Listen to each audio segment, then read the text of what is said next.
Hello and welcome to this edition of News to South Africa in Exile. In this series I'm doing interviews with a variety of well-known South Africans and some not as well-known.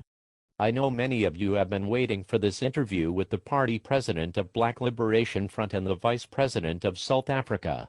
Our own the First Lady of South Africa, who is full of fire and feast. Ines. Please welcome to my studio today Ines Schumacher. Thank you, Zacharias, for that warm welcome. Gee. When you said prominent, I did not think I would be included. Just so we are clear, I am answering these questions both as the leader of BLF and as Vice President of South Africa. Madam Vice President, I know every true South African considers Gabriel Bourie and yourself our leaders, and we will never accept Rail or Indonesia as our leaders. Now for my first question, when word of the political takeover came to South Africa, how did you react? Ever since the presidential elections, BLF realized there would be a political takeover. However, we did expect it to come from the Indonesian side, not from Bunali's Brazilian crowd. I knew all South African parties would need to have to get their shit in gear.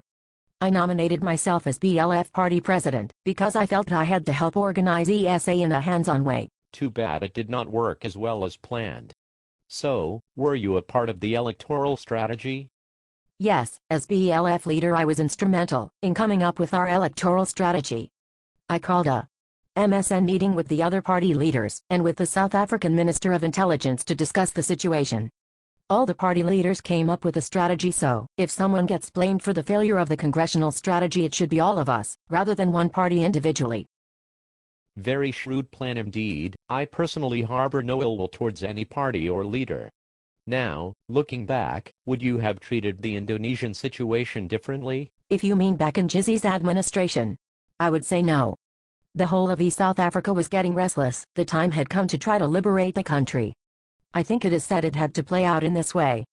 I find PTOs on small countries very cowardly.